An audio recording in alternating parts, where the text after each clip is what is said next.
안녕하세요. 오늘 저희가 함께 살펴볼 자료는 베트남의 대표적인 보석 소매 기업이죠. P&J, 푸년주얼리에 대한 분석 보고서입니다. 요즘 금값이 정말 대단하잖아요.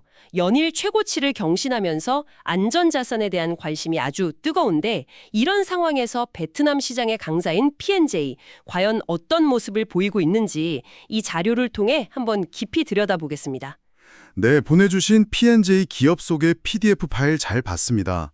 이 자료를 바탕으로 해서요, P&J의 성장세라든지 또 재무 건전성, 그리고 투자 매력까지 좀 다각도로 살펴보는 시간을 갖도록 하겠습니다. 특히 최근 실적이 좀 회복되는 모습인데 그 이면에 혹시 잠재적인 리스크 요인은 없는지 이런 것까지 좀 균형 있게 짚어보는 게 중요할 것 같아요. 좋습니다. 그럼 P&J의 세계로 함께 들어가 볼까요? 이 기업이 왜 이렇게 주목받는지 강점부터 한번 확인해 보죠. 우선 2025년 1분기 실적이 눈에 확 들어오네요.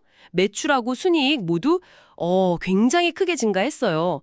그리고 수익성 지표들, 그러니까 매출 총이익률은 21%, 영업이익률 8.7%, 순이익률 6.9%, 이게 다 최근 5년 중에 최고 수준이라고 합니다. 네, 맞습니다. 특히 매출 총이익률하고 영업이익률은 이따가 좀 더 자세히 볼 필요가 있고요. 아, 네네. 그리고 베트남 보석 소매 시장 점유율이 무려 58%. 이건 거의 압도적이네요. 그렇죠. 시장 지배력이 상당하다고 볼 수 있고요. 브랜드 가치도 리테일 부문 1위, 4억 8천만 달러 정도 된다고 하고요. 와, 대단하네요. 무슨 동남아 포춘 500에도 선정되고 ESG 우수 기업 이런 수상 경력도 아주 화려하고요. 네, 정확히 보셨습니다. P&J가 1988년에 설립된 이후로 정말 꾸준히 성장하면서 지금의 위치를 다진 거거든요. 특히 변화에 굉장히 기민하게 대응해 왔다는 점이 좀 돋보입니다. 대표적으로 F5 리프레시 전략 같은 거, 그러니까 매장을 좀 현대화하고 상품 구성을 바꾸면서 고객 경험을 계속 개선해 나가는 거죠. 아, 그냥 금만 파는 게 아니군요. 네, 그렇습니다. 단순히 금 제품만 취급하는 게 아니라 고급 라인인 CAO 파인 주얼러리도 있고요. 남성 고객을 위한 맨 코드 라인도 있고 또 디즈니나 헬로키티 같은 캐릭터 상품 협업도 하고요. 시계, P&J 워치, 심지어 예술품, P&J 아트까지 사업 영역을 굉장히 넓혀가면서 라이프스타일 브랜드로 진화하고 있는 모습입니다. 그렇군요. 전국의 매장도 400개가 넘고 자체 품질 인증 연구소까지 있다니 경쟁력이 정말 탄탄해 보입니다. 맞습니다. P&J 랩 같은 자체 인증 역량도 신뢰도를 높이는 중요한 요소죠. 이제 재무 상태를 좀 더 들여다볼까요? 2021년부터 2025년 1분기까지 보면 자산이 꾸준히 증가했어요. 한 1.64배 정도 늘었는데요.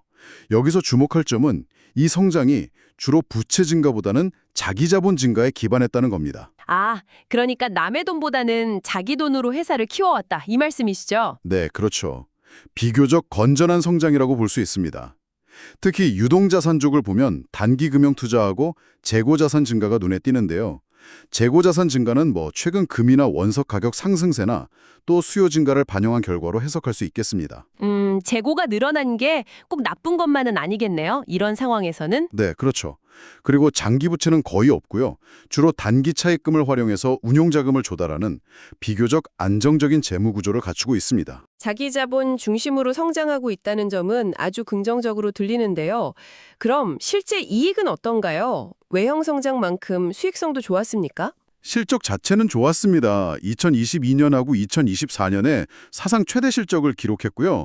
방금 말씀하신 것처럼 2025년 1분기에도 수익성이 개선되는 흐름을 보이고 있어요.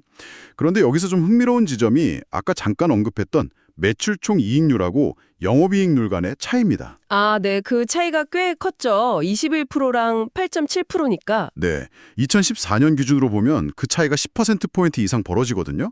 이게 왜 그러냐면 판매비하고 관리비, 특히 인건비하고 마케팅 비용이 높기 때문입니다.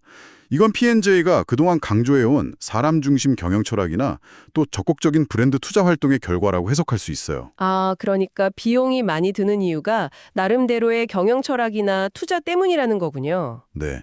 하지만 장기적으로 수익성을 더 높이려면 아무래도 비용 효율화 노력은 좀 필요해 보입니다. 자, 이제 여기가 이번 분석에서 어떻게 보면 가장 주목해야 할 부분인데요. 바로 현금 흐름입니다. 최근 5년간의 현금 흐름을 쭉 보면요. 영업활동을 통해서 벌어들이는 현금, 이게 좀 불안정해요. 2021년하고 2025년 1분기에는 심지어 마이너스를 기록하기도 했고요. 영업으로 돈을 못 벌었다는 거네요, 그 기간에는? 그렇죠. 그런데 반면에 투자 활동, 주로 이제 단기금융 투자 같은 걸로 돈이 나가는 건 꾸준히 발생하고 있습니다. 그리고 부족한 자금은 재무 활동, 그러니까 주로 은행에서 돈을 빌려서 메꾸는 경향이 아주 뚜렷하게 나타납니다. 잠깐만요. 그럼 정리해보면 영업으로 번 돈은 좀 들쭉날쭉하고 마이너스일 때도 있는데 투자는 계속하고 있고 부족한 돈은 빌려서 쓰고 있다. 이런 구조인가요? 네, 정확하게 그 부분을 짚어주셨습니다. 이게 배당 정책하고도 연결이 되는데요. 배당이요? 배당은 꾸준히 주고 있지 않았나요? 네, P&G는 2018년부터 꾸준히 배당을 지급해왔습니다. 2024년 기준으로 배당 성향, 그러니까 순이익 중에서 배당금으로 지급한 비율이 약 35% 정도 되니까 겉보기에는 굉장히 안정적으로 보여요. 네, 그 정도면 괜찮은 수준 아닌가요? 그런데 현금 흐름표를 자세히 뜯어보면 이야기가 좀 달라집니다. 2024년 경우를 보면요. 새로 빌린 돈이 약 6.8조 동 정도 되는데 이걸로 기존 대출 갚는데 약 5.8조 동을 썼고요. 그리고 배당금 지급에 약 6,717억 동을 썼습니다. 그럼 결국 영업으로 번 돈이 아니라 새로 빌린 돈으로 빚도 갚고 배당도 줬다는 거네요. 네, 그렇습니다. 사실상 외부 차입에 의존해서 배당을 유지하고 있는 그런 구조인 거죠. 이건 장기적인 배당 지급 능력에 좀 의문을 제기할 수 있는 부분입니다. 그렇군요. 이게 겉으로 보이는 숫자랑 실제 현금 흐름은 다를 수 있다는 걸 보여주는 아주 중요한 사례네요. 자, 그럼 정리를 좀 해보겠습니다. P&G는 베트남 시장에서 아주 강력한 지배력을 가지고 있고 브랜드 가치도 높고 또 최근 실적도 개선되는 그런 긍정적인 면들을 분명히 가지고 있습니다. 네, 맞습니다. 하지만 그 이면에는 영업현금 창출 능력의 어떤 변동성, 그리고 높은 투자 및 배당 지출, 또 이걸 충당하기 위한 단기 차입 의존, 이라는 재무구조상의 어떤 과제 혹은 약점이 같이 존재하고 있는 거죠. 그래서 2025년 1분기에 실적이 좋았던 것이 과연 구조적인 현금 흐름 개선으로 이어지는지 이걸 앞으로 몇 분기 더 지켜보는 게 P&G를 평가하는 데 핵심이 될 겁니다. 네, P&J 정말 화려한 외형과 성장 스토리를 가졌지만 그 내부의 현금 흐름을 보면 조금 더 신중한 접근이 필요해 보입니다. 자, 그렇다면 여러분께서는 P&J의 이런 빛과 그림자를 모두 고려했을 때 이 기업의 성장이 앞으로 정말 지속 가능할지 판단하기 위해서 어떤 지표를 가장 중요하게 보시겠습니까? 예를 들면 영업현금 흐름이 꾸준히 플러스를 유지하는지 아니면 단기 차입금 의존도가 어떻게 변하는지 혹은 재고자산 회전율 같은 것들이요. 한번 깊이 생각해 보시면 좋겠습니다.